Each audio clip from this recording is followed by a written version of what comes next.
Sometime in the 2020s, two geeks from across social media formed an alliance to bring you geek news from across the Nostalgiaverse. They are Jacob's Toys and SuperSorrell.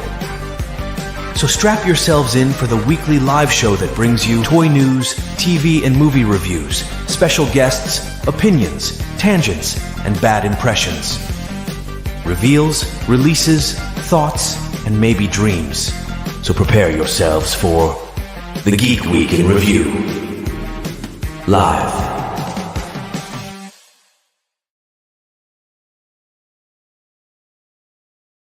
Hello.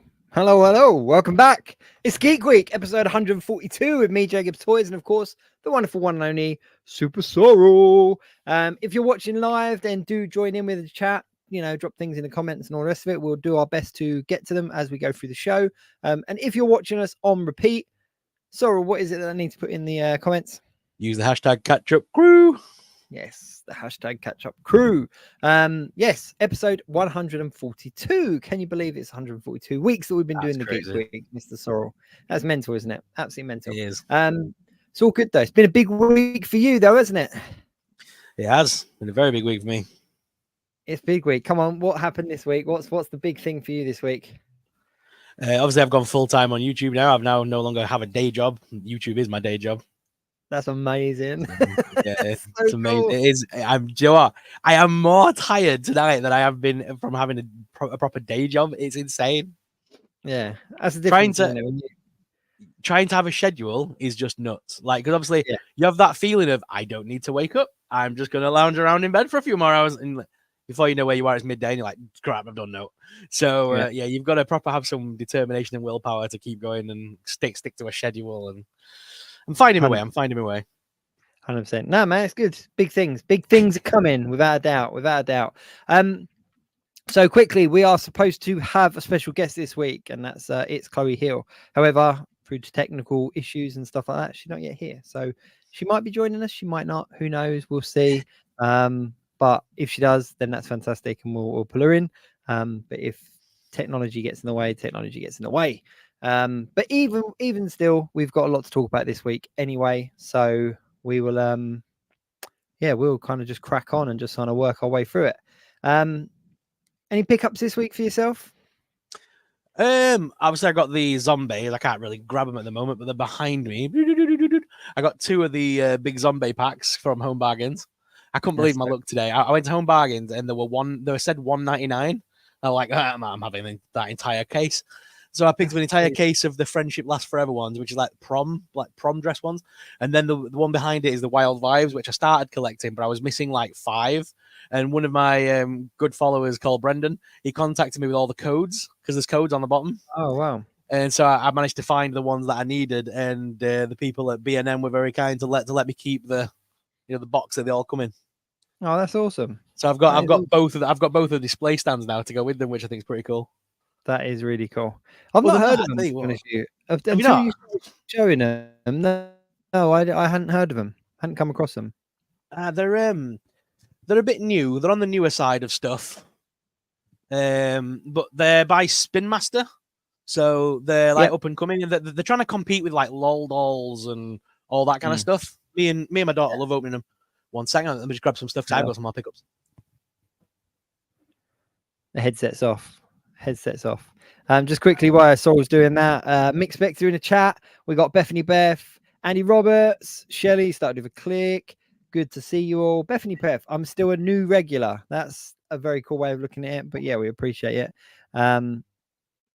Hashtag Geek Week. So yeah, nothing. I've not really spent mega bucks this week. But I have bought a few little things.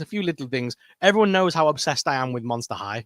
So I had to get the little Hot Wheels car of Monster High. I had to get that. Did they just do one? Just do one car, or? It's just the one car. It's Draculaura's car, basically. It's got little cobwebs on the front and stuff. Oh, nice. And then I got a couple of Five Nights at Freddy's figures from Smith that I were missing. So I've got Blackheart Bonnie and Jack-O-Lantern Bonnie.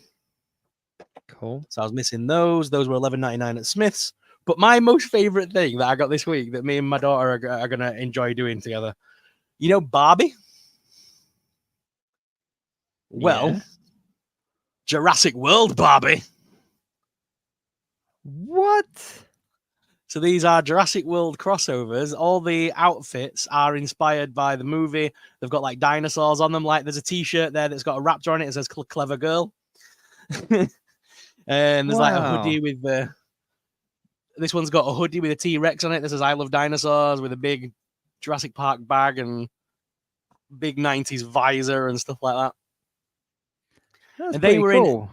Yeah, and this weekend it's been Barbie weekend, hasn't it? If you don't know, it's been Barbie weekend because it's the 65th anniversary. I want to say, and everything's been buy one get one free of all the fashionista dolls for Barbie this weekend at Smith's, and the Entertainer were selling these off £4 a piece.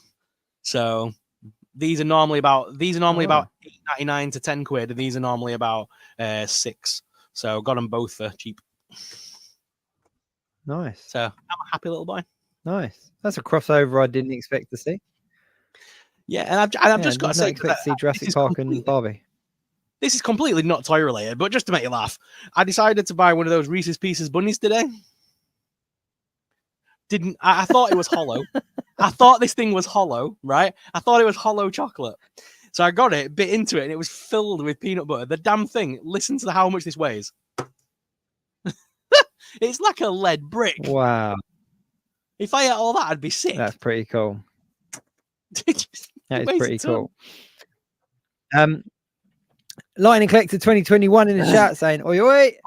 Perfect time for him to join because I literally had one pickup this week and it was the Red Ninja Ranger.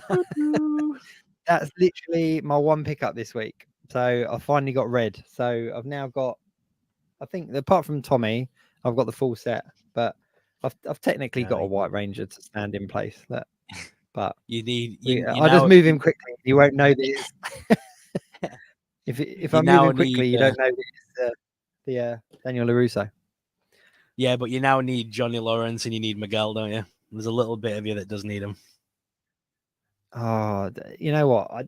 The Miguel one, to be fair, the Miguel one was my favorite. The Miguel one looked decent because the thing I remember when Cobra Kai came out and they did the Turtles crossover with Cobra Kai, and those figures were naff because it was the same body for Miguel and for like John Kreese and stuff. It was the same body just with different heads on them.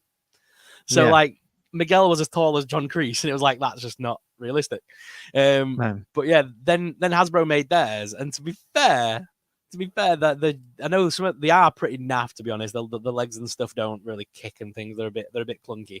But the Miguel one was my favorite. I thought that looked awesome. I wasn't interested in any. I mean, Lightning Collector said the Skelly Putty is amazing. I must admit that did kind of like pique my interest a little bit. But I wasn't interested in them as the Cobra Kai crossovers. I really wasn't. So the only reason being is that it's a decent base. So what I've done is I've actually customized one of these and I've made a green one. So I've made a green ninja. So technically it's not canon because Tommy as a Green Ranger was never in the Ninja costume. But I was like, I kind of need a Green Ranger Ninja costume. So I've kind of been playing around with that. We call it Quicksilver. That's pretty cool. I must admit though, and I've said this before, the Daniel LaRusso head that comes with it is fantastic, and I'm going to find I'm going to find a decent kind of Karate Kid-esque body to put that on. There's only one other thing I got this week that isn't really figure related, but it was a calendar. Yeah, because for the last 4-6 years maybe I've done calendar shots. I've done like a calendar collection where that's how we got talking originally. Yeah. That's how we got talking originally, wasn't it? It was over that calendar pictures. Yeah. So I haven't done one for 2024 and it's already March. And I was kind of like, man, I've really slept on it this year. So I saw this calendar on discount. It was a couple of quid. It's got some cool kind of pictures. So I'm going to do my kind of calendar collection shots against this. And yeah, it's just a cool calendar. I must admit, I do like the Marvel calendars. Like they do come with some like good artwork and stuff. But you can see like how cool that'll be with like the Iron Man figure in it and stuff. Question is, are you going to be using Marvel Legends or Hot Toys or what's the plan? I don't know. You know You've what? changed a lot now.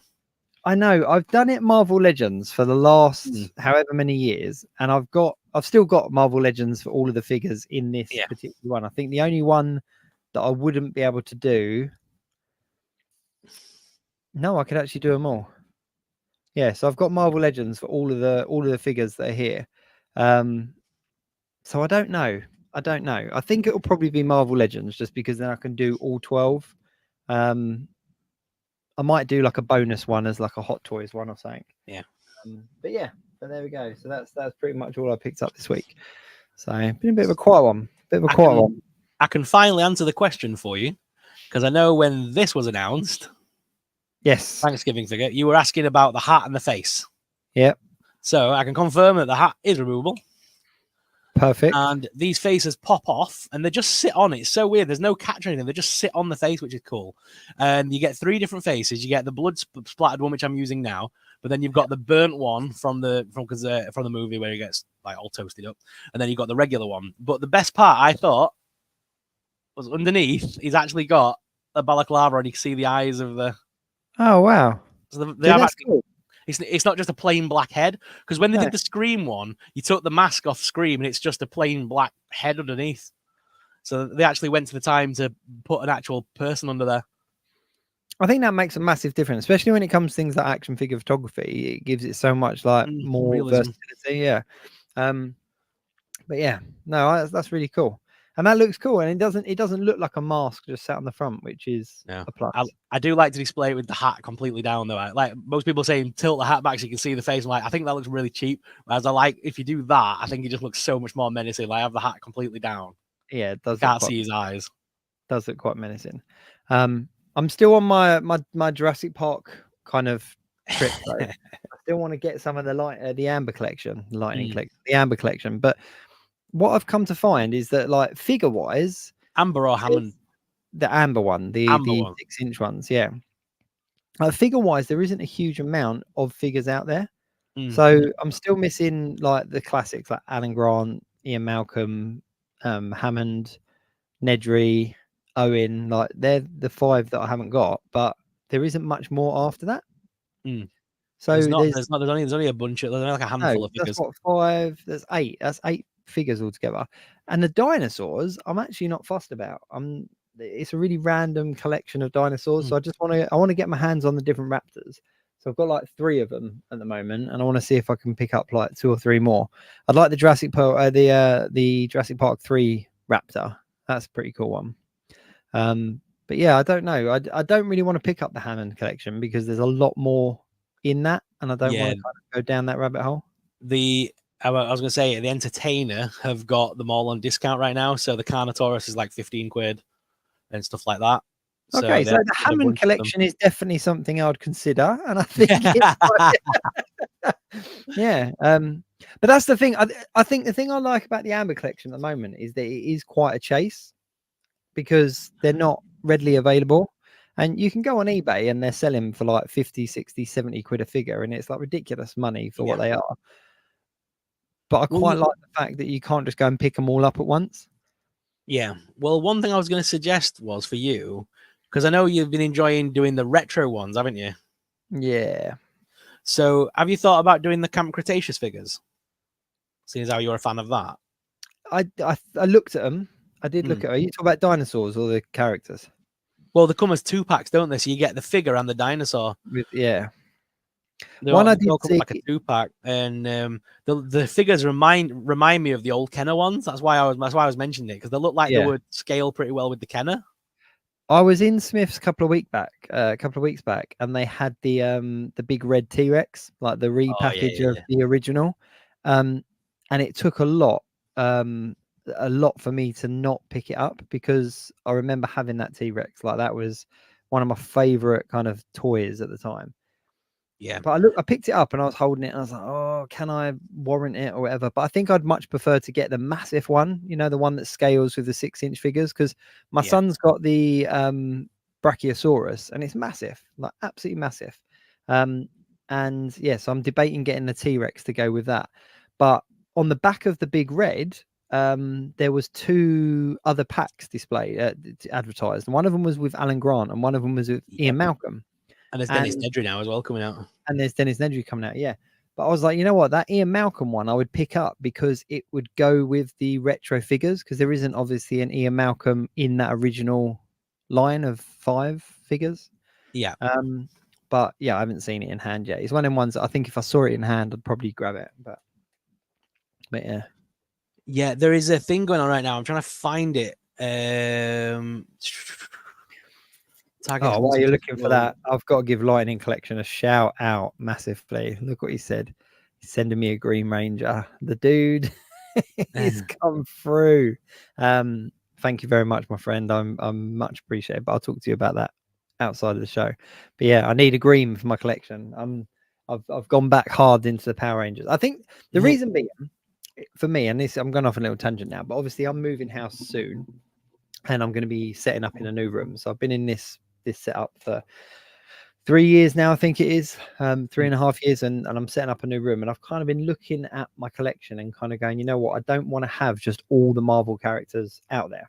So that's one of the reasons why I started sort of scaling back on the Marvel characters and looking at things like the Hot Toys and stuff. But then that's when I kind of had gaps. And I was like, oh, actually, I could have a Turtle shelf. I could have a, I could have a He-Man shelf. I could have a Power Rangers shelf. And I kind of started getting all these figures that I'd kind of got 1 or 2 of just randomly that I'm now kind of pre-planning the setup. So yeah, so my Power Rangers setup is going to be cool. But it's like I've got the coins, I've got the Vinnie Mate Zords. Like I can't wait to get them all set up. Nice. Yeah, sorry, go on. No, I was just going to say Northern Nomad saying, hola, UK Amigo collectors. So Northern Nomad. Cheers. Here we go. Right. So it's called, there's a new thing coming out, and it's by Target. Okay. And it's Beyond the Gates is what they're calling it.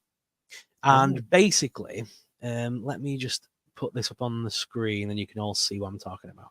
I did talk about this on my solo live stream, but I know you're a big Jurassic guy and we hadn't talked about it together. So there's basically a bunch of new collections. Obviously, you can get the 93 classics, which look awesome.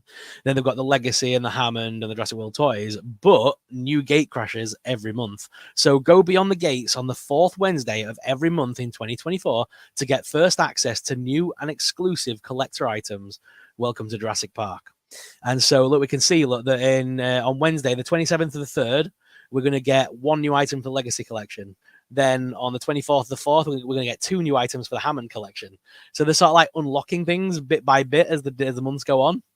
And like cool. on the 26th of June, they're going to add another item to that 93 collection. So they are continuing to build these collections, like the Hammond one, the 93 collection, Legacy. They are adding things to it all the time. I wonder what the kind of business decision was, because obviously they went for Amber collection and put some serious kind of tooling into those, dinosaurs and the figures and everything like that. I was like, here we go. No, but every month they're choosing a different creator. So this is the Jurassic Junkie, and he's a photographer of action figures on YouTube. So they are choosing YouTubers to launch each product every time something gets released. That's a bit like what Hasbro did. So yeah, so they are using the community to launch these products with Target, and he's showing you how he does his action figure photography, and then he got given the Dennis Nedry figure to play with like a whole month before it came out. That is cool. But I think that's really cool of him, because I know there was that little thing a while ago where Mattel kind of clamped down on Jurassic Park YouTubers. There were like a big thing, wasn't there? When some of the toys leaked early, they blamed the things. I think this is their way of making up, really. Yeah. That's cool. Look at that. So cool. Very cool. I know to someone like yourself, that's probably like looking at that and going, yeah, I can do that. I look at that and go, wow, that's amazing. I can only dream of getting that shot in.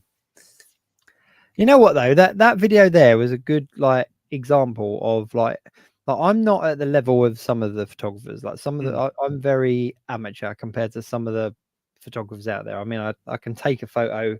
Sometimes I fluke it and get a decent one, but there are some guys out there that just nail it shot after shot.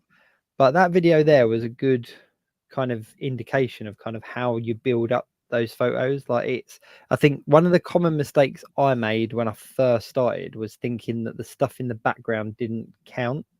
Yeah. And you kind of go, oh, okay, well, I'll just, throw up a picture or something like that. But if you really want to create that shot, you've kind of got to imagine it's like taking a photo on holiday. Like you go on holiday, you take a photo, but you look at everything there is, right, all the way back to the horizon. It's all those things that make the composition of that photograph. And it's the same with action figure photography, like those rocks, those sands, like the bits of bark, the little bits of tree. And what I really enjoyed when I was really heavy into taking loads of photos was kind of picking those kind of things up and like going to like pet stores and kind of going, oh look, this aquarium stuff would work really well with as bushes and stuff. Or this I really went down a rabbit hole of buying loads of aquarium rocks and sculptures and stuff for different things. But you've taken some decent shots. Well, I know this is like sacrilege in the action figure community, but I like to use my computer and Photoshop to play around with things and green screen stuff. So like I enjoyed stuff like this where it looks like Beaker and Bunsen have joined the Ghostbusters to catch Slimer. Yeah, and like making sure Slimer fit in with the light, with the proton packs coming up and stuff. So like I enjoyed doing that. And then the only other one that I'm really proud of, because it took me absolutely frigging hours to do this, was this one of Professor X, and it looks like he's reaching out across the like multiverse kind of thing. I thought that looked really trippy. It's a wicked shot. But again, all mine are like highly edited with computers, where I know like you've got like yourself and TikTok Baker and that'll just like make these really awesome shots all in real stuff. And I can't do that. I can't do that.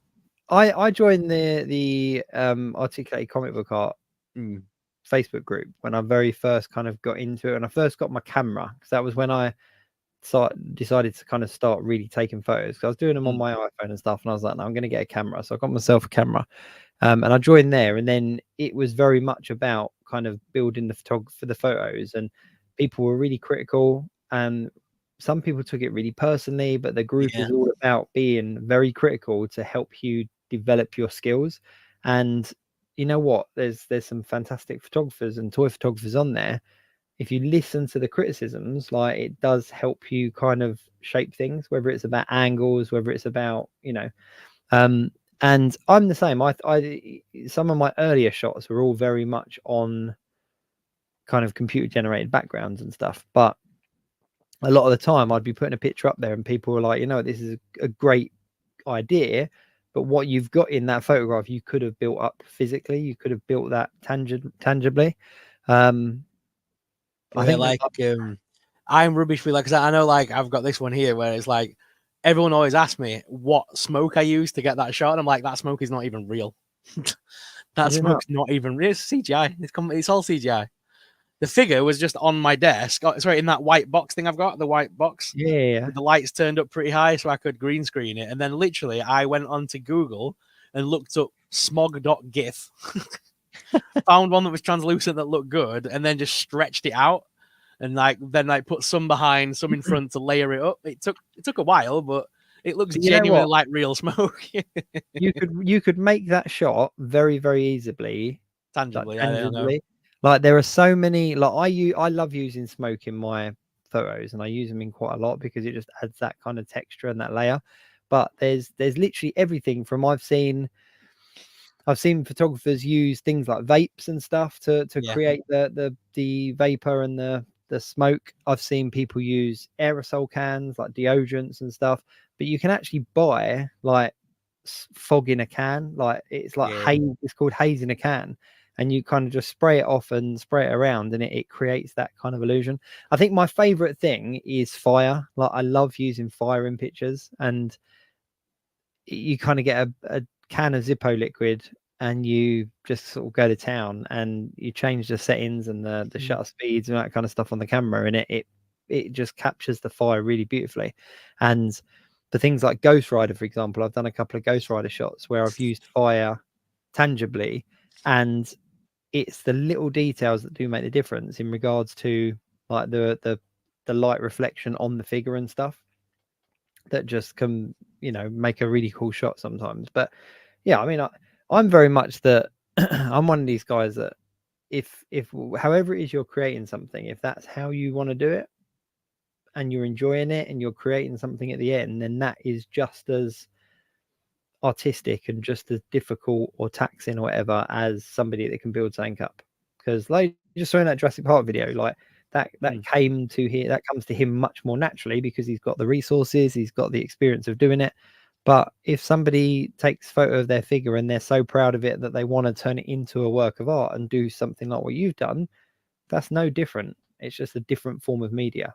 Like it's like arguing whether an artist that draws in pencil or an artist that paints in oil paints, which one's better? Like they're two different forms of media. Yeah. Well, this one, I actually ended up giving that to Miss Mindy because she saw it and really liked it. So I ended up giving that photo, like the rights to it, to Miss Mindy, and she's been using that on her website for ages now. So really? Yeah. So Cool. yeah, it's just again it's a CGI background. That's really? not even none of that's tangible. None of it. That's just Jessica Rabbit in a white box, and I made sure to aim it upwards so that when I put the stuff behind it, it looked like there was someone looking up at her on a stage, kind of thing, like in the film. Yeah. But see, that in itself is there's a level of artistic thing that you need to get your angles right and stuff like that. Like for me, lighting is a big thing. If you can get the lighting right, and it's things like if you've got like never just kind of just shoot with just one light. That was kind of what I learned. But if you've got like a character and there's like a fire behind them or whatever, and you use like a reddy orange light coming in from behind them, so you get that reflection, like whether that's a tangible background or not, if you've got that kind of, like a lot of people use like computer screens, for example, as backgrounds. And if you've got a spotlight on a character and you light that character with a spotlight tangibly, when you put it onto the computer generated background, or you use the TV monitor, computer screen, or whatever behind you, it's gonna create that effect. So yeah, I'm all power to the people. Like everybody, each their own. And of course, once I did Slimer, I had to do that one, and then I love putting a caption on the online to that one of "Are you a god?" And like, no, we're Muppets. But pose as well. Pose is what it's all about, like getting the pose right and everything like that. It's just about having fun. For me, it was a real like customization and photography was a way of me kind of warranting what I was doing. That makes sense. I was kind of like, well, I'm buying them, I'm displaying them, collecting them, but I'm also taking pictures and I'm also playing around and all the rest of it. And I've just not got as much time anymore as I used to have. And I used to be able to kind of do so much more, and I just don't have as much time. So that's one of my kind of New Year's resolutions from the New Year's just gone, was to commit more time. So here we are 3 months later, and I've finally picked up a calendar to do my calendar series. Yeah, my I've got to admit, since I started doing since obviously like this week I've been full time for like doing this, I have had more time to sort of like live that toy life kind of thing, and I've got to admit I have enjoyed having the extra time in my hands just to piss about and play with my toys. Oh, it's just mad, to like do stuff. It's crazy.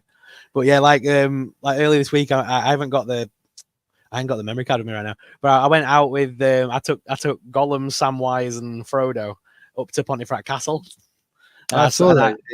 Yeah, I did the review because I haven't posted the video yet. I did the review actually at Pontefract Castle. There was nobody there. It was early in the morning. It was dead, and I thought, "Fuck it, I'm just gonna do the review right now."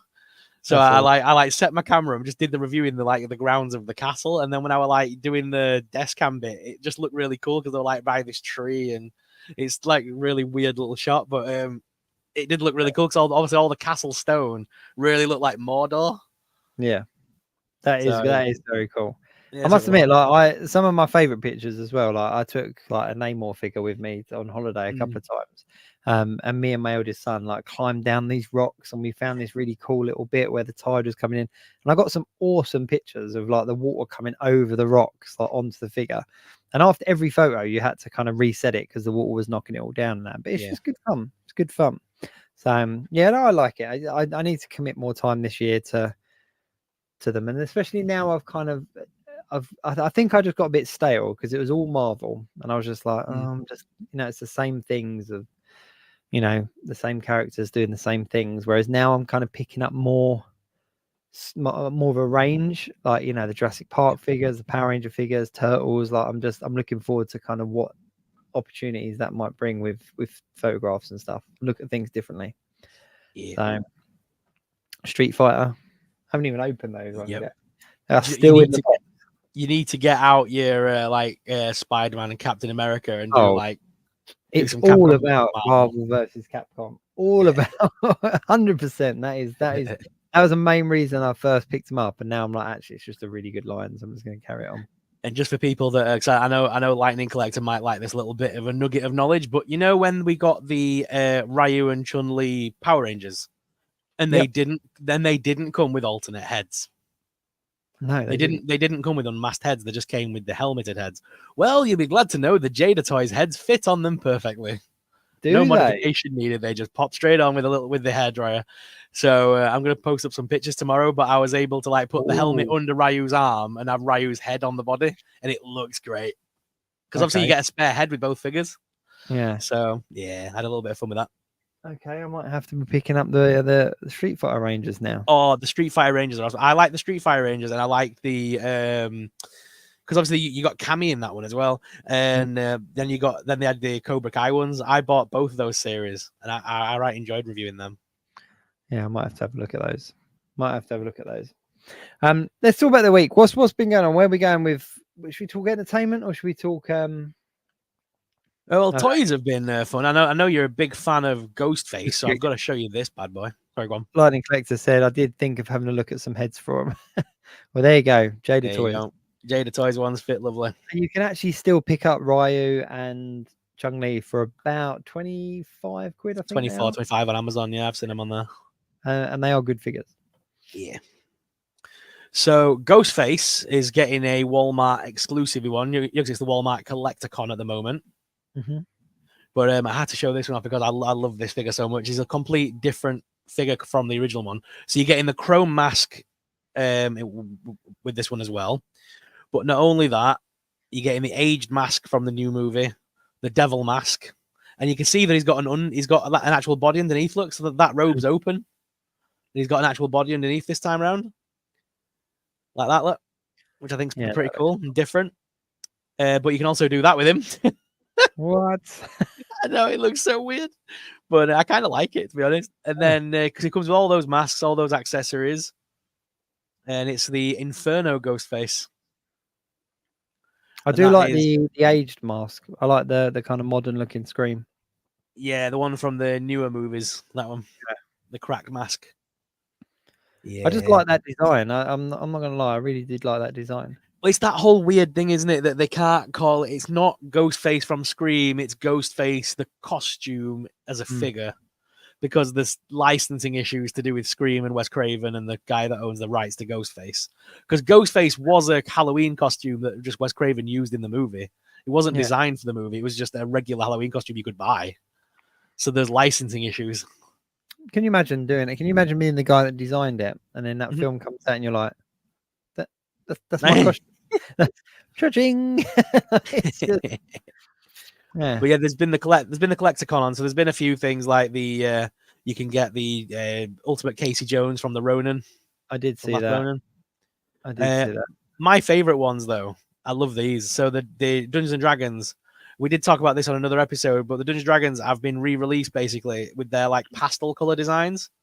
Yeah, they just look more toyetic, if you will. They look more toy related like that with those fancy colors. Speaking of Dungeons and Dragons, though, that is definitely a line that I really wish I could pick up, like the animated lineup. Like they just seem to be nowhere. Game have got, or near me at least, Game have got the second wave now, so you can get the other. So I've got the first 4, I think, 3 or 4, and then the Game have got the others, but I've just not bothered picking them up. I don't think. How much are they? 20. I think about $19.99 each. They're still quite. Okay, they're still full priced. Yeah. And they've got the second wave of the movie ones as well, because there were 2 or 3 figures that came out after the fact, weren't there? I'm not fussed about them. I just like to get the cartoon lineup. Well, Super 7 are going to be doing this the lineup as well soon. Well, that's it. No, I was kind of hoping that when they came out, the Hasbro ones would kind of reappear again, because they do tend to do that, don't they? That when another line does a similar thing, the figures that were really hard to get sort of pop up at a reduced price. So it kind of entices people to buy. You might have to reach out to Hasbro and see if they've got any in stock. Yeah, I've just not been able to find them anywhere. Yeah, so it's been the Walmart Collecticon. So these gents have been doing all the announcements of all the new figs and stuff that are coming out. That is cool. Lightning Collector said, wasn't the flamethrower chrome mask from a small clip in Stab in one of the movies? Probably. I don't know. I've not paid that much attention, to be honest. What Superman was that? What? That just popped up on NECA.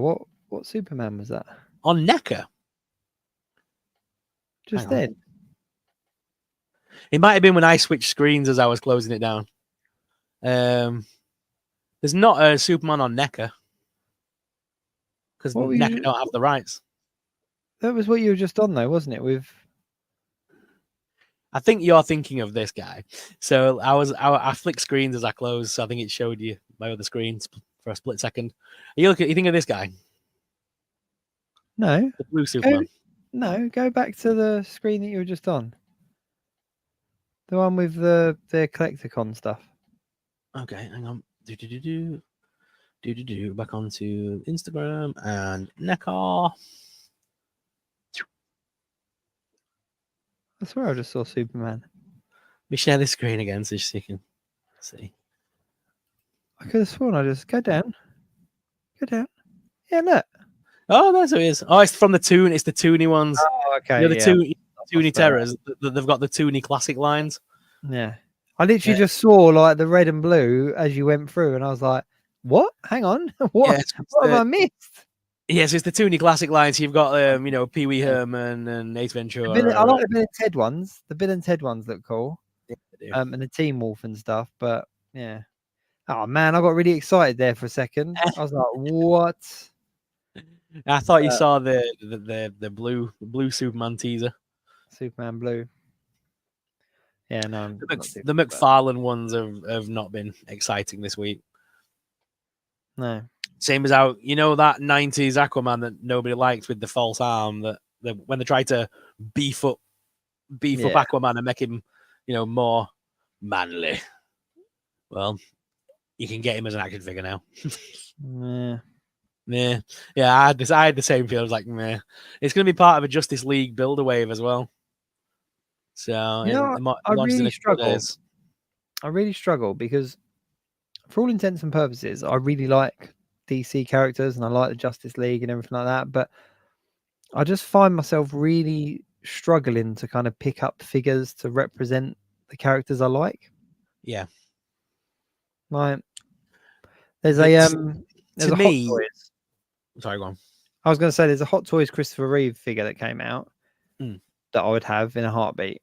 I started collecting Hot Toys too late, but yeah, action figure wise, like 6-7 inch ones, like I really struggle to kind of go, yeah, they're the ones I want. I'm a bit annoyed I missed out on the Batman film ones that you've picked up. Yeah, but yeah, just really struggling. Well, I remember, like, I don't do it anymore. I only seem to pick up new stuff. But, like, when I used to go to Comic Cons a few years back, I would pick up all sorts of loose figures from, like, Time Travel Toys, and I'd pick up loads of loose figures. And there was DC Universe that came out before the Multiverse ones. They were by the DC Collectables company.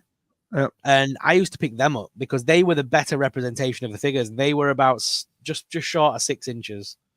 Yeah, I remember those. And they were they had like because they sold them in B&M for a while, didn't they? You could get hold of some of the designer series ones and stuff. A whole bunch of them came into like TK Maxx as well for a while. I had quite a few of those, to be honest with you. I really did.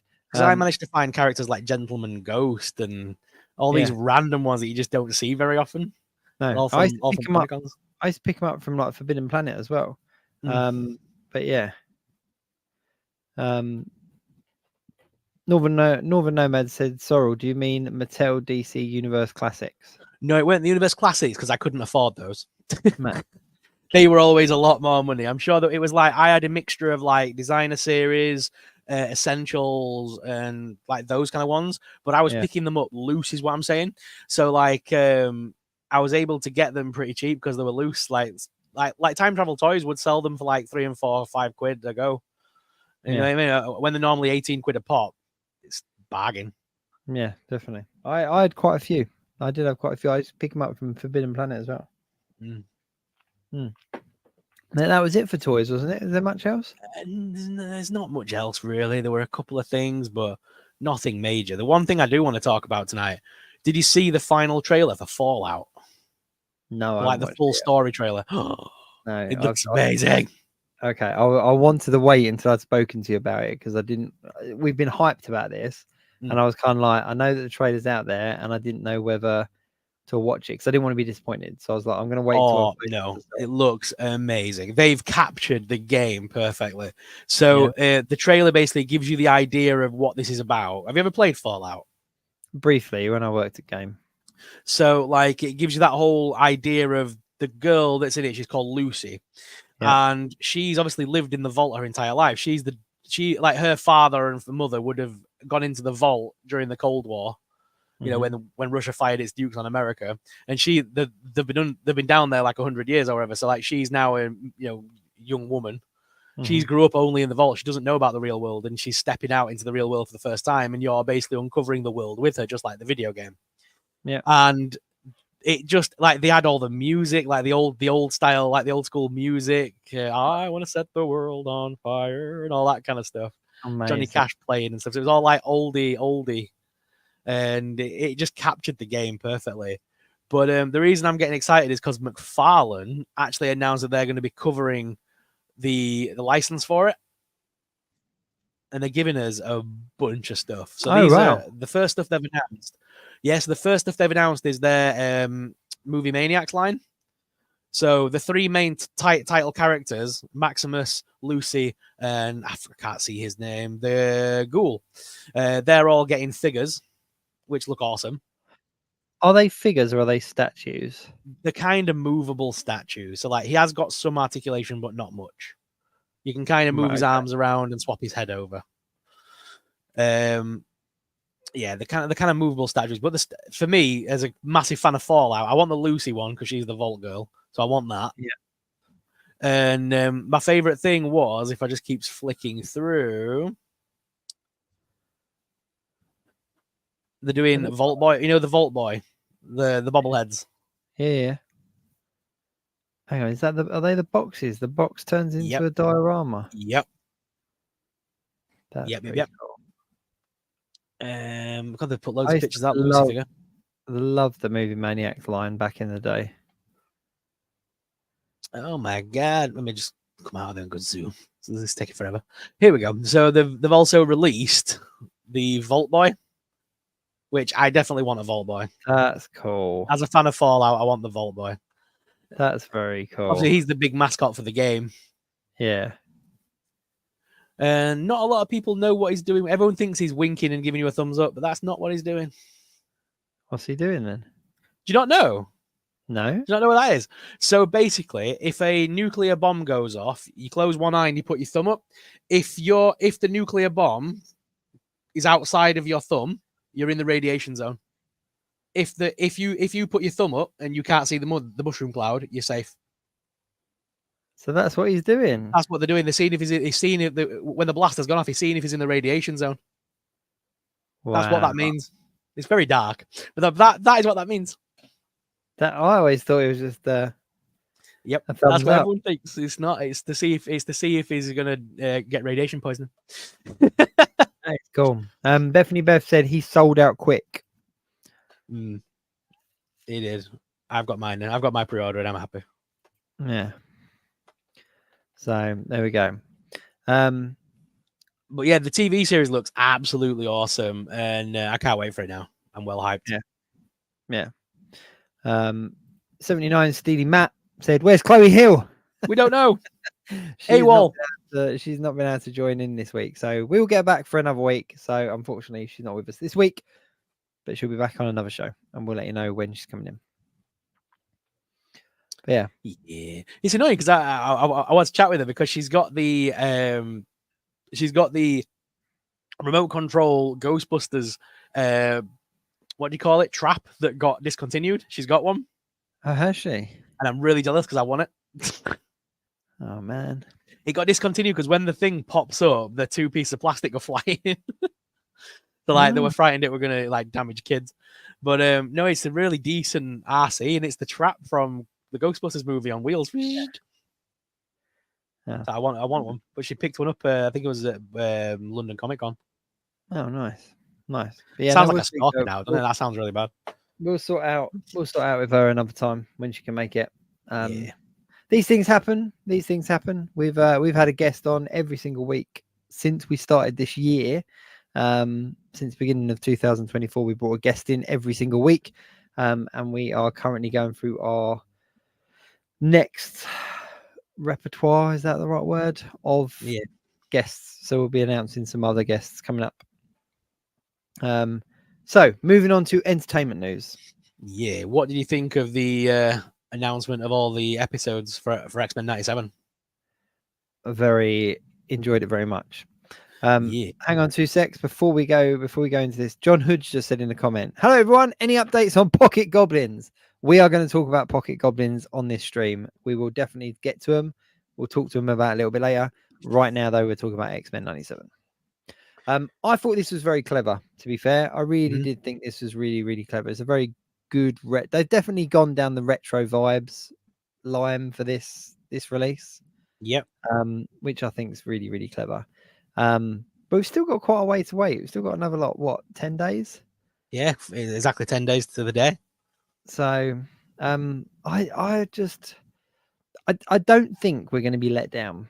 I don't think we're going to be let down. Like the people involved, the kind of the legacy of people who were involved in the last one being involved in this one. Like, I think it's very much going to be a continuation.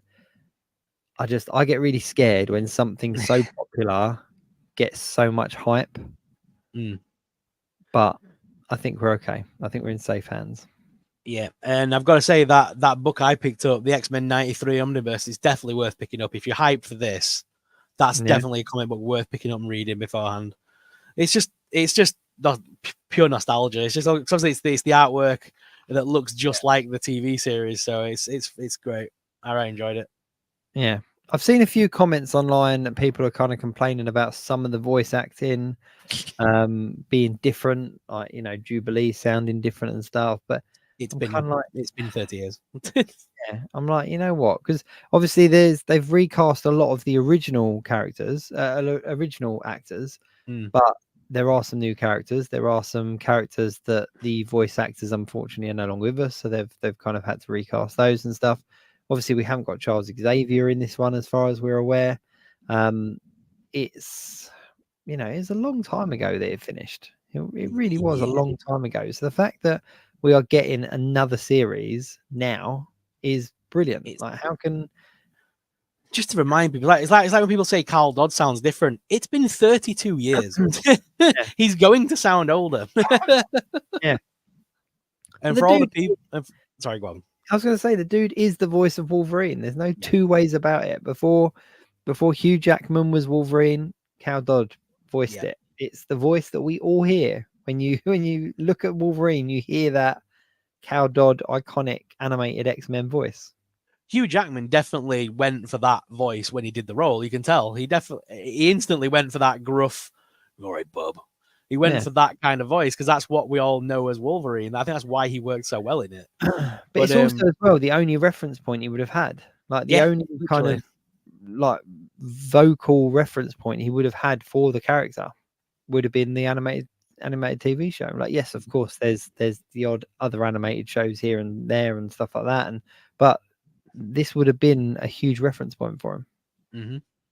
And I'm loving all the people saying that, you know, the X-Men's gone woke. I'm like, the X-Men was always woke. That's the whole point of the X-Men. But I don't understand how they can say it's gone woke. Like, I just don't get it.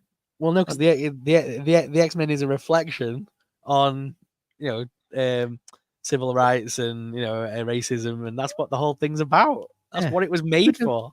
the thing is, even if you strip it of any kind of political, just strip it of everything and just take it on face value, it is about a group of people that don't fit in with society, about a group of people that aren't the norm, that aren't running the same race that other people are, and how they deal with that and how they deal with the adversity that they're faced with. And that's, so even if you strip everything else back, that's what it is. So it's kind of, it was woke before woke was a The thing. thing.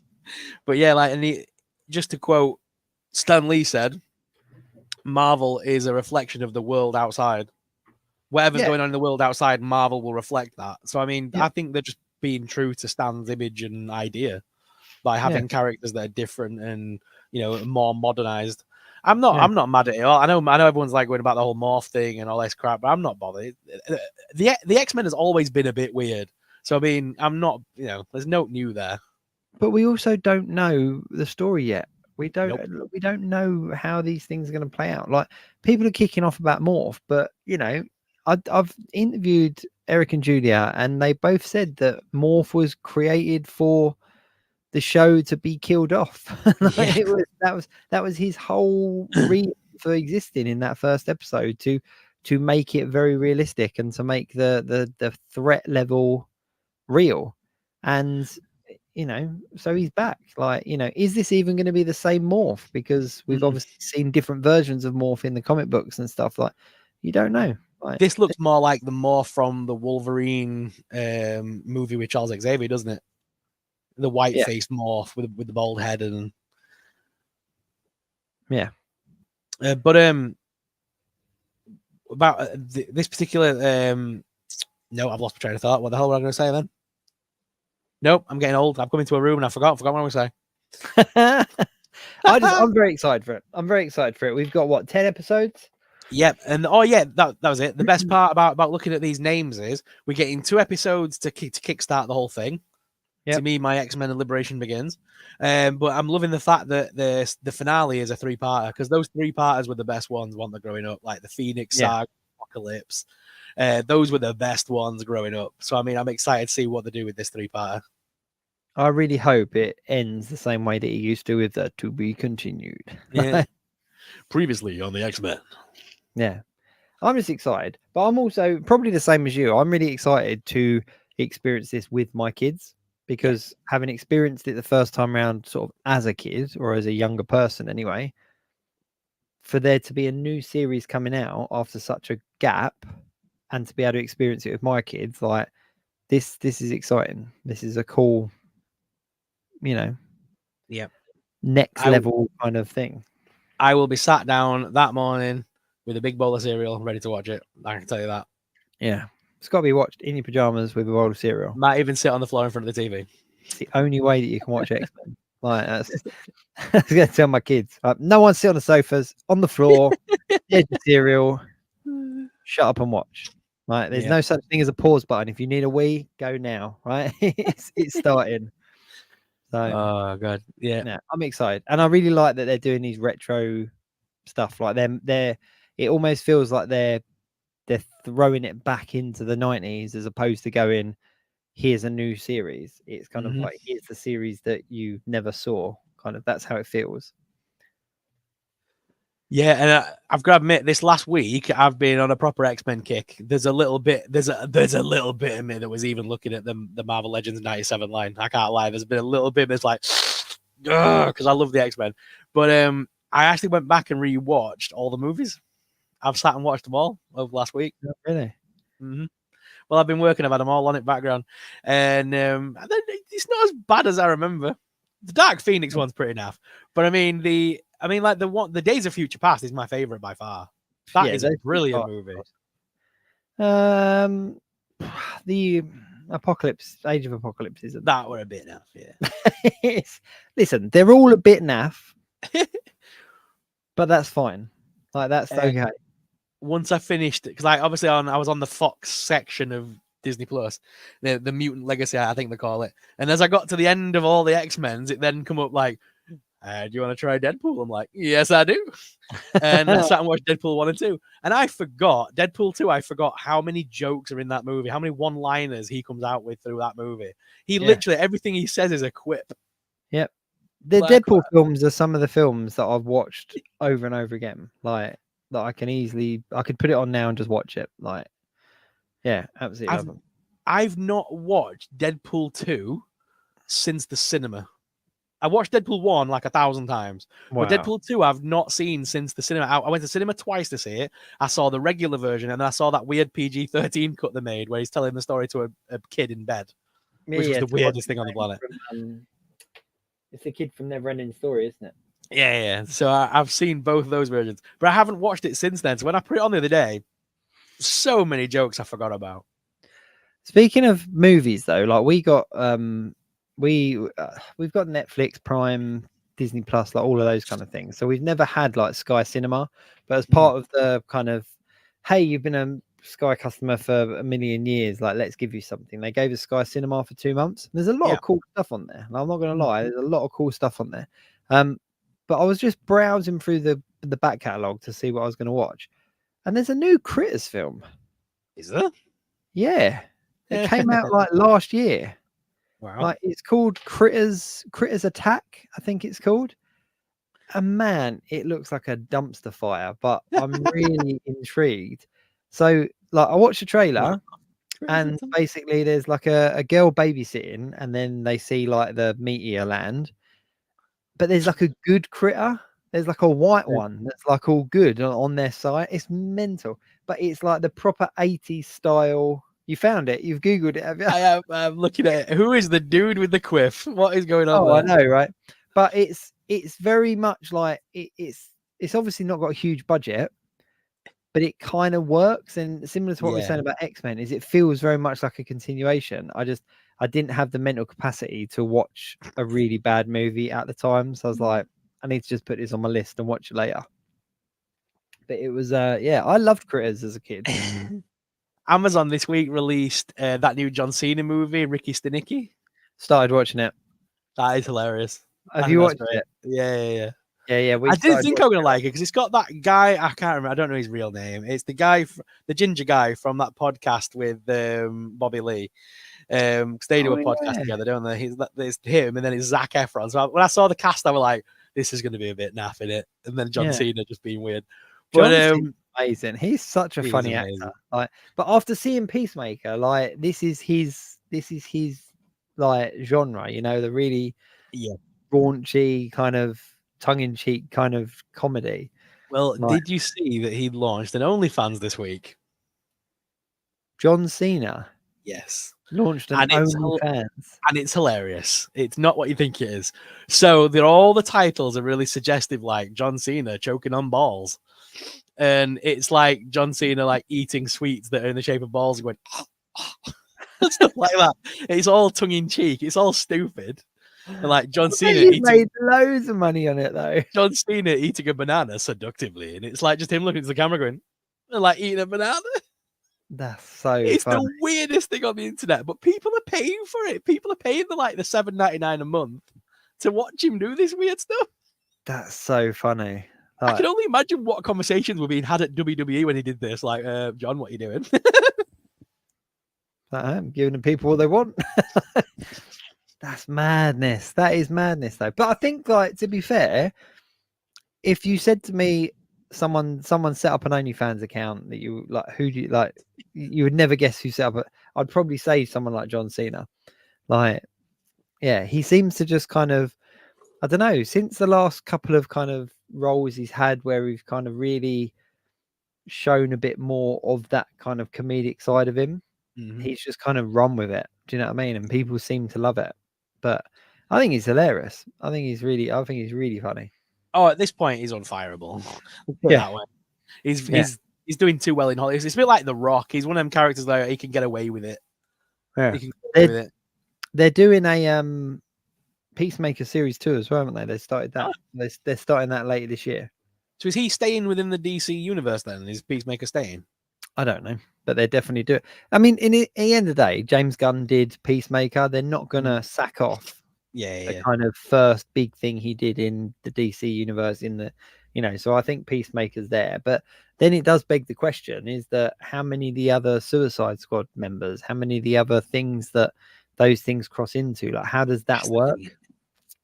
Because if he's there, then surely Margot Robbie's Harley Quinn's there, because they're in the same circle.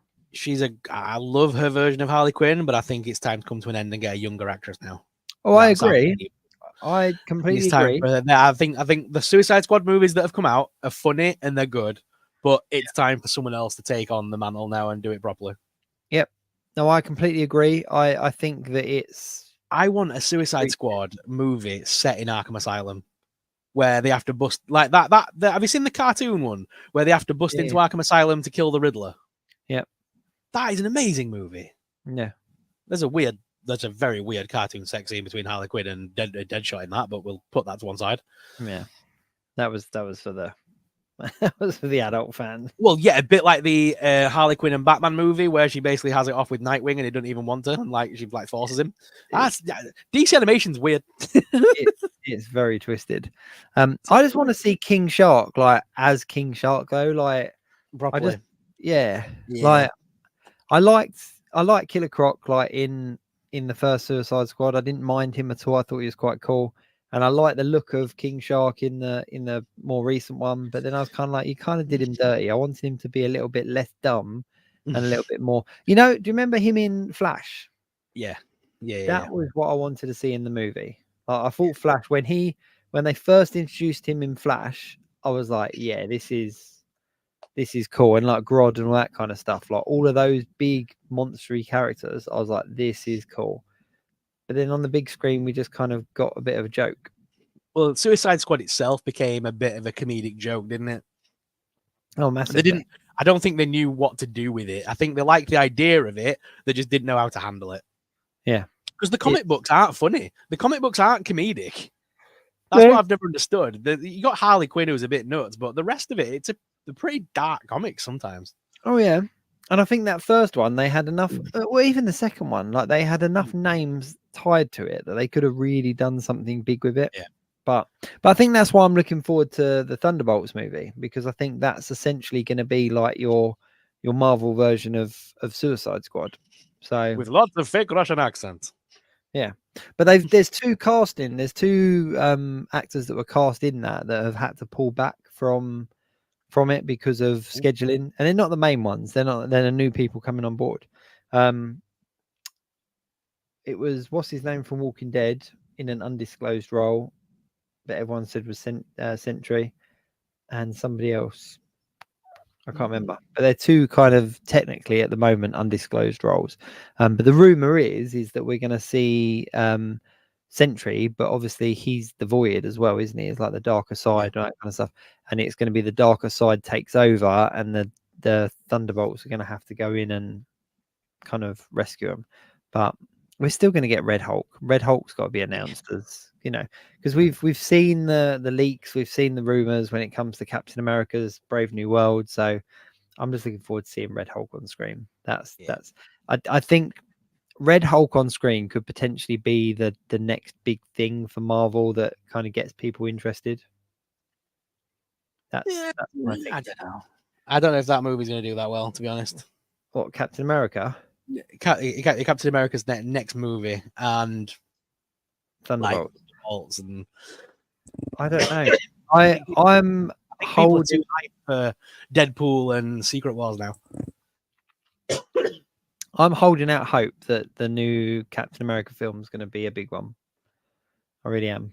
I really hope it is. I hope it's a return to form. But when they wrote out Steve Rogers, that was the worst thing they ever did. I know they needed to, but yeah, it was the worst thing they ever did. They need to bring him back. The thing is, as well, is that the comic books have already given us the history on these things. Like whenever you've got a main character and you introduce someone new, or you write them out and someone else takes up the mantle, everyone always kicks off.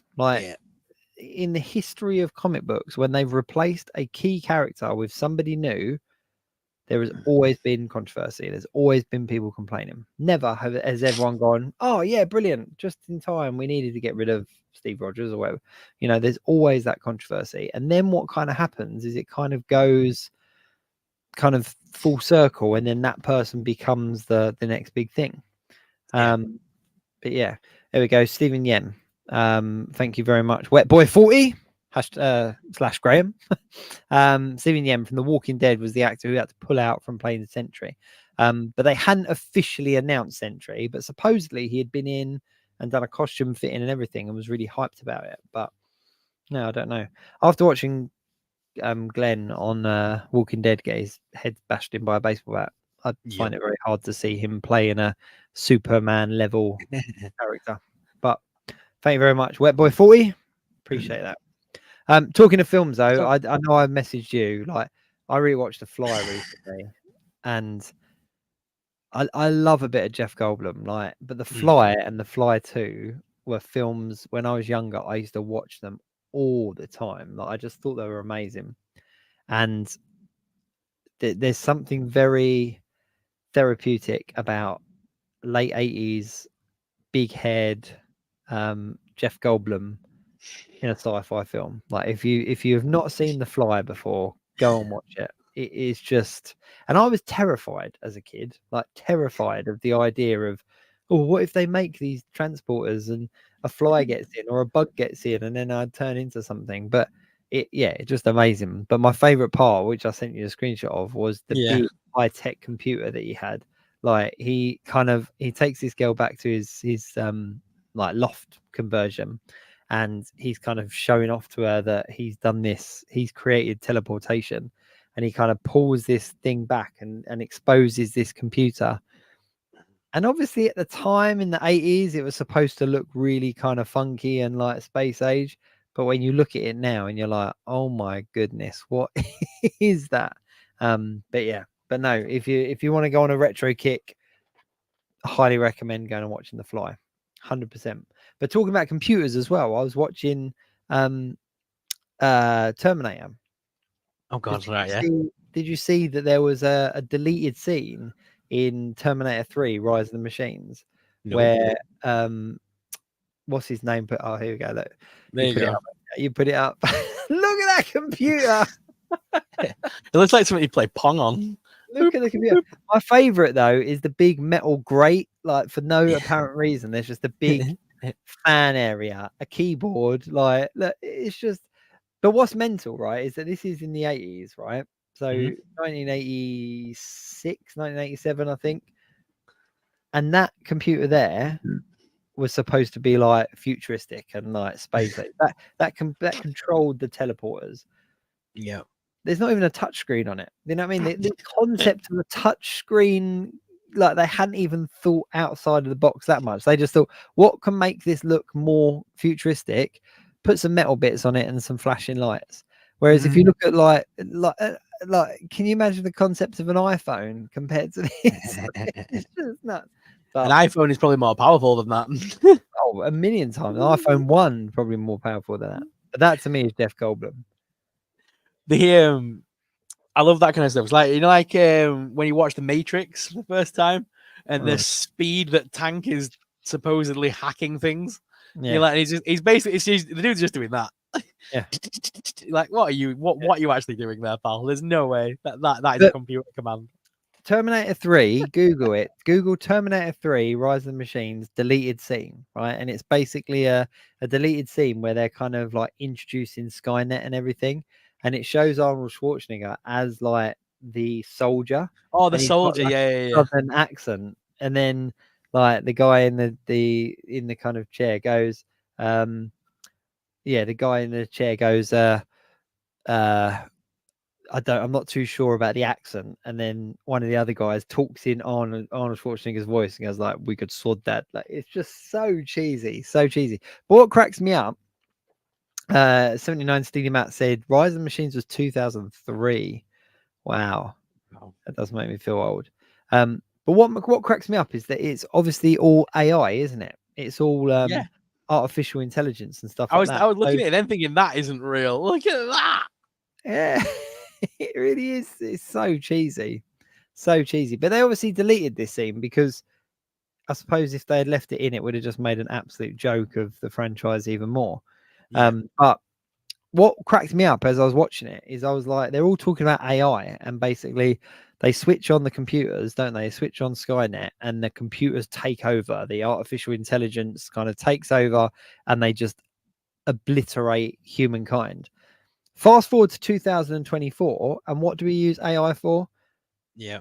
Making stupid pictures of cats and, like, and generating bizarre videos where we've got stuff in the background. Like, it's just so far from the truth. Like, I remember as a kid thinking that in 2020 we'd be in like flying cars and stuff, because if it's 80s films as well, like The Running Man. Do you remember The Running Man with Schwarzenegger? Yeah. Love it, absolutely love it. It's such a good film. But again, looking in this kind of dystopian future where they've essentially got like Takeshi's Castle, like like with chainsaws, and that's what Running Man was. But we're nowhere near that. Well, let's not forget, Demolition Man was set in 2032, which isn't that far away now. Oh And man, look how dystopian that was. Look how weird that was. yeah, that's Doesn't know how to use the 3 seashells. that. Oh yeah, but Demolition Man was a good film as well. Like, I love that movie. I love it. Isn't that's the one where he's the cop from like the 80s or Yeah. whatever, and then he's brought back, isn't he? Yeah, so basically Wesley Snipes is the villain in it, and basically Wesley Snipes wires up a load of bombs, and he has a load of civilians as prisoners, and Stallone busts in as the Rambo style character, Yeah. and basically doesn't realize he's got loads of people in the building, and takes out the villain, but then blows up the building and doesn't realize there's civilians down there, so he has to serve his time in prison. But rather than imprison him, they freeze him. And the freeze, obviously, it's Snipes at the same time, don't they? And because Snipes gets broken out, because he escapes and gets broken out, they have to bring back the old school cop to chase down the old school villain, obviously. That's it. That is it. It's the cheesiest movie on the planet, but I love it so much. 79 Steve Matt said Running Man was 1987, but was portraying 2019. Wow, man. Yep. See, I still think of those films and think of them as like futuristic, because but 2019, like that's mad. Like, even 2019 now compared to what we have nowadays feels quite old. But if Bethany you look, said, music related, Viva la Loca, Living La Vida Loca is 25 years old. Yeah. Wow. Yeah. But if you look at Demolition Man, a lot of that stuff we now have. Yeah. We actually do have it now. So like the thing where he's in the house and he goes, lights on. We can do that kind of stuff now. And like where she's not driving the car, obviously the steering wheel doesn't go in, but like autonomous cars and things like that are becoming a thing, and it's all slowly coming to life. And it's that whole thing in it of like, because of the movies like that, people that create these things use those movies to help them come up with stuff. Like the original Palm Pilot was based on Spock's handheld device. The original, I'm sure there's something like the original Palm Pilot or something was based on that. Yeah. And there's some other films as well where they like show things like touchscreen TVs and video calling and things like that obviously have all come back up. Like, I'm gonna start ending every phone call with "Be well." I am another film that I think is well due a revisit is Starship Troopers. Yeah, I knew you were gonna say that. I knew we were gonna go to Starship Troopers. Yeah, man. Yep. I love Starship Troopers. I just think that first Starship Troopers was so good, like so good, that like in its time, it just deserves to be remade. Like, and I wouldn't even be mad with them doing a remake. That's one of them films that I've always wanted to read the book, but I've heard it's very hard going. But I want to read the book. Yeah, it's not as easy going as. Yeah, it's political. It's quite political, and it's quite serious. But no, I love that film with all the stupid little adverts and things they throw in. Like, would you like to know more? Yes, man. Yes. But no, I just think it's one of like back in the day when it came out, it was DVDs, like the Britannia DVD clubs and stuff, and you could get DVDs sent to you and stuff. And it was one of the first kind of, I think it was one of the first DVDs that I kind of bought myself, just completely off my own back. Mm. And I watched it literally every night. Like I would put it on. It was my comfort kind of movie. Whereas nowadays, obviously, you just channel hop and stuff, don't you? But back in the day, you would kind of have a DVD, you'd put something on, and I would watch it over and over again. And I wouldn't even be mad if they remade it, because I just think that it's such a cool film. It deserves a remake. I remember going to the video store to rent it, and like, because back then it was like, what, it was my daft like 175 for 5 nights or something. But over the course of that 5 nights, I would have watched that VHS tape to death. It's like, it's not like now where you've got 1,000 DVDs to choose from. Yeah. And I literally would sit and watch that movie over and over and over that course of that 5 days. Yeah. Yeah. There was one DVD as well, Jaws, that the animated menu was literally the boy that, you know, like the buoy or whatever they're called in the water. And so it'd be like a bell. So the animated menu was the waves, and then every now and again the ding ding. And I would fall asleep watching Jaws and wake up in the morning to that DVD menu playing. So it was like I'd, you know, going to sleep to kind of see. So just a couple of things. John Hood, Starship Troopers was amazing. Hyperdelic. Sup kids on the other side of the pond. How we doing, Hyperdelic? 79 Steely Matt. Running Man was directed by David Starsky of Starsky and Hutch. I didn't know that. I know that. I've met him. I should have asked him about the film. Bethany Beth said, great movie, Drop Dead Fred. Oh, God. Totally agree. However, it does make me think there's a horror film coming out, isn't there, about imaginary friends? There is. Yeah. What's your take? Is it a Blumhouse? So there's two movies coming out that are very similar. So we've got Ryan Reynolds making a film called Ifs, which is Imaginary Friends, but that's like a comedy family movie. And then because I'm just waiting for someone to mess this up at the cinemas and buy the wrong ticket.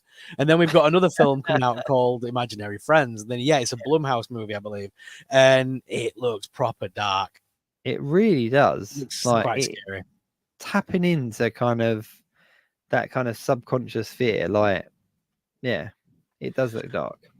So it's a case of when you're a kid, you have an imaginary friend, and then you kind of have forgotten about that friend, but that friend has not forgotten about you.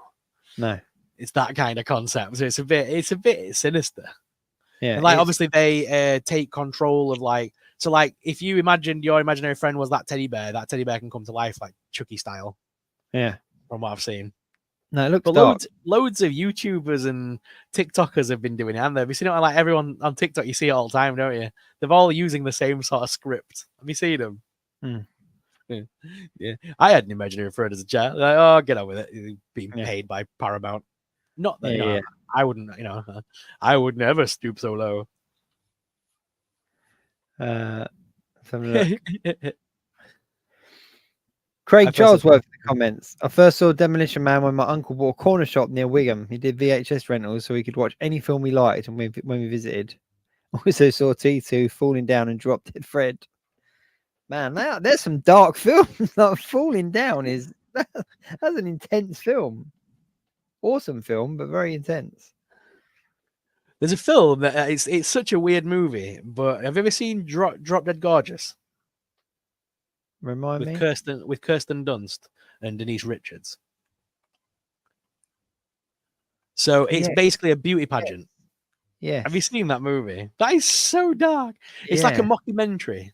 But when you look back, that cast at the time, the only people in it that was very well known was Kirsten Dunst and Denise Richards, and they were and Kirstie Alley. Sorry, they were kind of the only ones that were very well known. But then you look at the cast listing, and there was Amy Adams in there, Brittany Murphy was in there. There were so many like actresses that were in it that are now very well known. About to make it big, yeah. Yeah, it's weird. When you look back now, you're like, how did they get all these people in this movie? It's because they weren't famous at the time. Bedelic said, I had imaginary friends as a kid. Do imaginary girlfriends count? yeah, maybe. Yeah.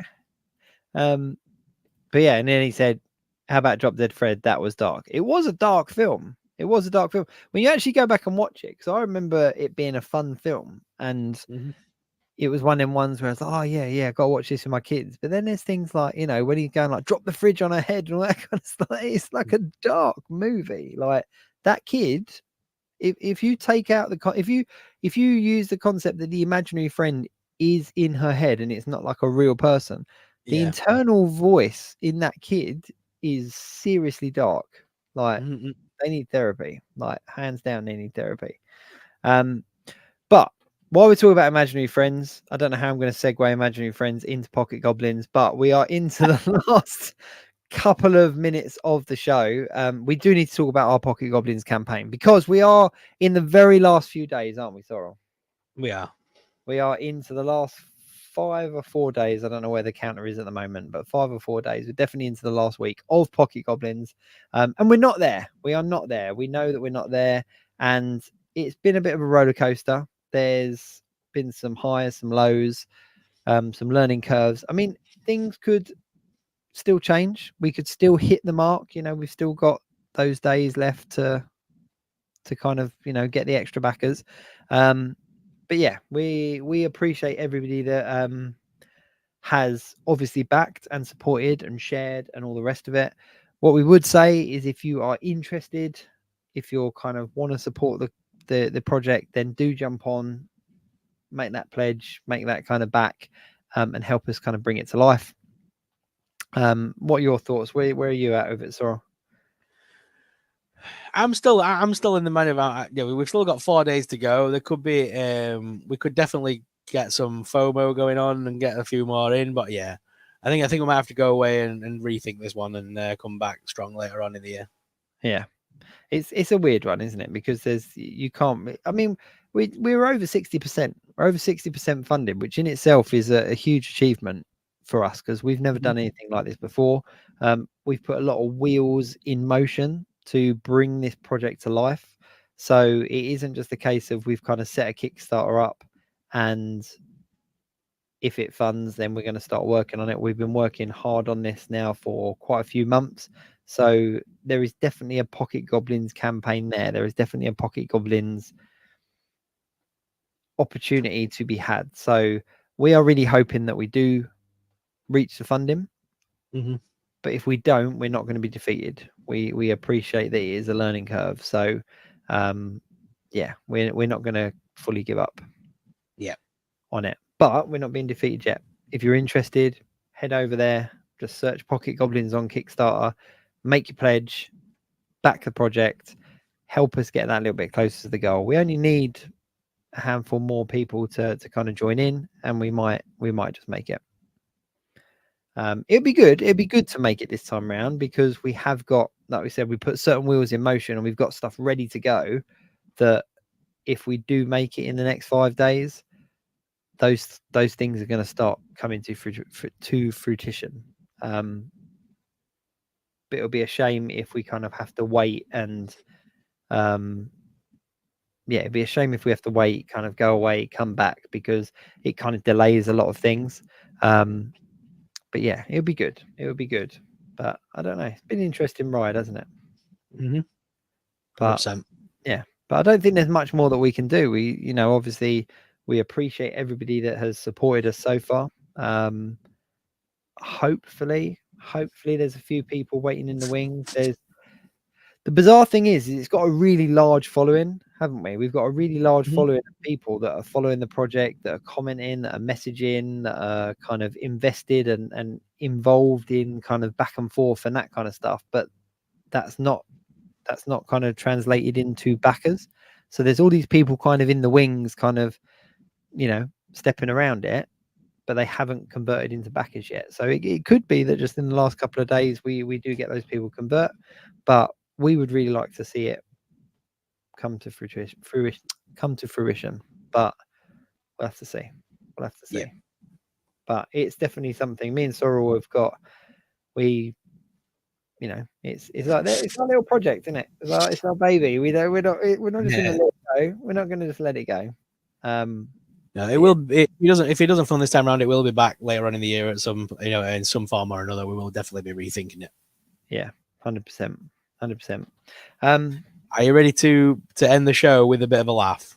Yeah, let's do it. Because I can't end on that. We can't end on that somber note. We just can't. No. So no. to bring it back and make you laugh your little head off.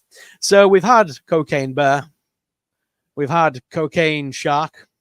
Which I actually watched Cocaine Bear for the first time. Did I tell you? It's the weird movie, isn't I it? actually watched it. It's on Sky Cinema. So I was like, I'm going to watch it. And the film it's not actually that bad, to be fair. And we had Werewolf Santa. Yep. So are you ready for? Oh, what have we got now? Cocaine Werewolf. You can run, you can hide, but he will always sniff you out. Oh my god! And why have they made like a sexy Red Riding Hood? Because obviously it's XLs. But my favorite thing is you see that and you think to yourself, what budget are we talking? How good is the costume of that werewolf? Are we ready? I'm thinking it's like a 20p Audi voucher. Oh, 20p's being a bit nice. Look at that. Oh my goodness! What is look? The hands haven't. They're literally like gloves. It's literally a dude in a shirt with gloves and a mask on. That is. And it looks like it is. You can't even sniff the stupid powder that's on the table. You can't even do it. Like one thing I'll say, like Cocaine Bear, the effects on it were actually pretty good. Oh, because Cocaine Bear was a proper movie. This is just a B-list, horrible looking thing. But I love a good B movie. I think they're so cheesy. I love them. I saw that and I was like, that looks awful. I need to see this movie. When does it come out? You put me on the spot. Let me go back. I just closed it as you were talking. Let me bring it back. But yeah, I saw that and couldn't not share that with you. Yeah, Cocaine Werewolf, upcoming horror comedy movie, will huff and puff and snort and kill. It's being made by Rue Morgue, who made Cocaine Shark. Obviously, this is just the next big thing. It will be streaming on Screambox and on Shudder, and will be coming out. There's no release date yet for that bad boy. There is no release date. Cocaine Sharknado, like that. If the Sharknado franchise do not pick up on the kind of cocaine films, the people that... Sorry, go on. I was going to say like that honestly, if you were telling me, Hyperdelic, that was a film coming out, I would 100% believe you. Yeah, mate. Amityville Coke Den cannot be far behind now. That's all I'm saying. It's just I just don't understand how like they made Cocaine Bear that was loosely based on a true story, and then all these B-list movies kind of went, oh, that's a good idea. Let's just throw some of that white stuff into the mix and just make a spin-off. Yes, Shelley's is saying Blood and Honey got the worst movie award ever. I don't think it's not that bad. It's bad, but it's not that bad. Blood and Honey 2 looks a lot worse. I think that the problem is, and I'm going to jump over here as well. Craig said here as well, there's a lot of films at the moment that make us think that if they act like they know it's shit and they can't be criticized for making a bad film. I think the problem is nowadays as well is it's very easy to make a film. Yeah. Like it's not an easy process to make a film, but it's very easy to make a film in the respect of that you have access to a lot of stuff that go back kind of 20-25 years. Even just accessing a decent camera was difficult compared to nowadays. Like whereas the camera on most people's phones is better than like the camera that your family would own and take on vacation with you, so it's very easy to kind of make a film. It's not very easy to have a good story, have a good script and that kind of stuff. And I think that's why there's so many of these random B movies and random kind of bad films that are coming out. So my favorite thing was this week, because obviously the Winnie the Pooh Blood and Honey got given the worst movie award, and then they dropped the trailer for the second one, which I'm loving the fact that Winnie the Pooh this time around has a chainsaw. Yeah, what a flaming chainsaw, Sorrel, right? Is that rabbit behind him, or is that just a Uh, girl in Well, a there's a rabbit girl costume? dressed as a rabbit. I'm hoping that is an actual rabbit. But we have got the weird fat piglet, and then we've got that is Owl. The weird guy is Owl, and then Who's that below that, bloke? obviously, is Tigger. What? How is that Tigger looks Tigger? like a panther. What's the geezer? What's that geezer with the weird alien-shaped head? I am what the one above Tigger. No, on the other side. Oh, I have no idea what that is. And right at the I bottom have there, is no that clue. Pooh and Christopher Robin. Yep. So you get flashback scenes of Pooh before he became the big evil Pooh. You got like the little version of him. And why is that girl's arms like spaghetti? I have no idea. I feel like this trip, like this whole thing was made with CGI. Sorry, with AI. Yeah. You know, when I did the AI or B movie poster, this Yeah. looks like one of those. But the sad part is that this one's coming to cinemas, and it's not that far away now. So 26th, 27th, 28th of March. Wow. It's having a limited run in cinemas. Whether or not we'll get it in the UK or whether it'll go straight to Shudder, I would imagine it would go straight to Shudder. But you just never know. Just quickly, Hyperdelic said there's all my figure reviews and editing on my iPhone. Basically, like following up on the comment we said about camera equipment and stuff. Yeah, me too. I use my iPhone as my main figure camera as well. Craig said, "Sorrow, I saw you at Junction 32, but didn't say hello because he didn't want to look like a mad stalker." That's right, Craig. Right, he said he saw you and he's glad that you didn't say hello. So it's completely fine, dude. Don't you worry about that. Mick makes it awkward for all of us. So I mean, if Mick can do it without looking like a crazy, well, he is a crazy stalker, but you know, you're fine, Craig. Don't you worry about it. If you ever see me and you want to say hi, please do say hi.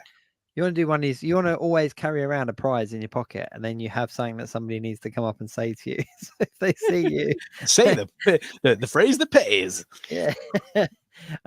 79 Steely Matt said the Flaming Chainsaw would be a good movie title. I think it would actually. Yeah. That would have been that would be a good thing. I just don't understand why Winnie the Pooh would have a flaming chainsaw. No, I like Hyperdelics comic. They should have given Pooh his honey. Yeah, just give it to him. What cracks me up though is that a chainsaw is pretty dangerous. If you ever used a chainsaw or been near a chainsaw, is pretty dangerous on its own. Adding fire to it doesn't make it any more dangerous. Like it will still do the same amount of damage. It will just be a little bit hotter. Like, so a flaming chainsaw isn't any more vicious, dangerous, or scary than just a normal chainsaw. Like, especially with a giant bear holding it.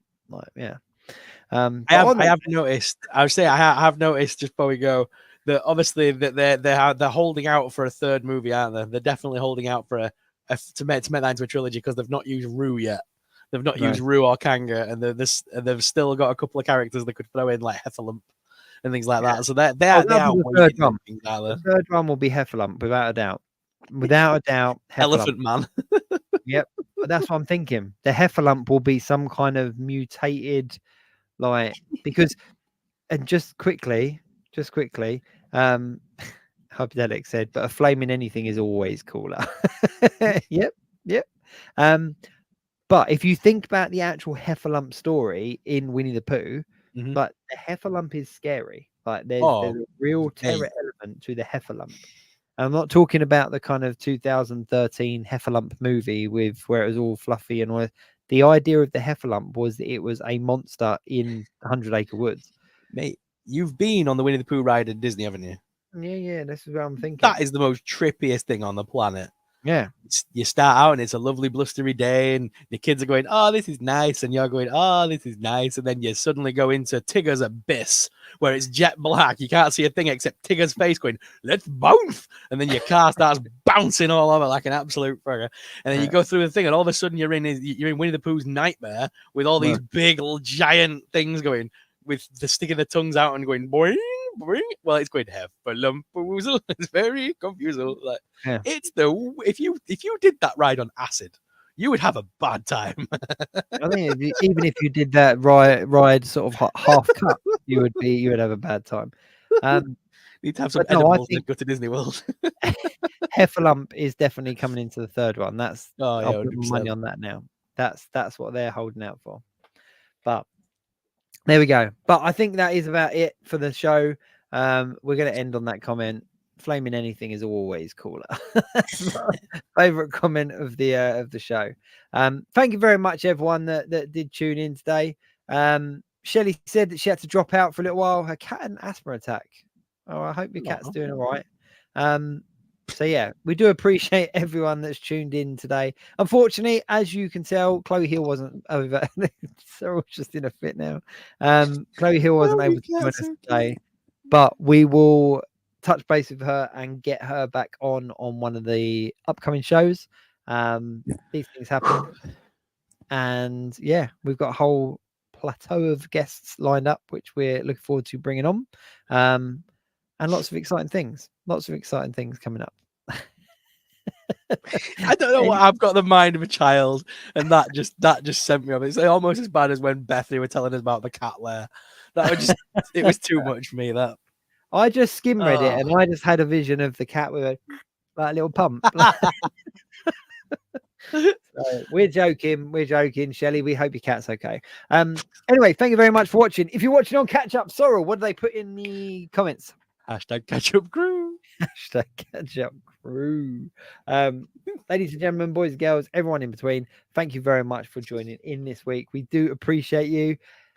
Everyone in between. I like that. Oh, that was quite cool. We got thank you very woke. much. Keep it geek. Thanks for watching. Please like, share, and of course subscribe. Tune in next week for another live show. Until then, keep it geek. Stay up to date at www.geekweekinreview.co.uk.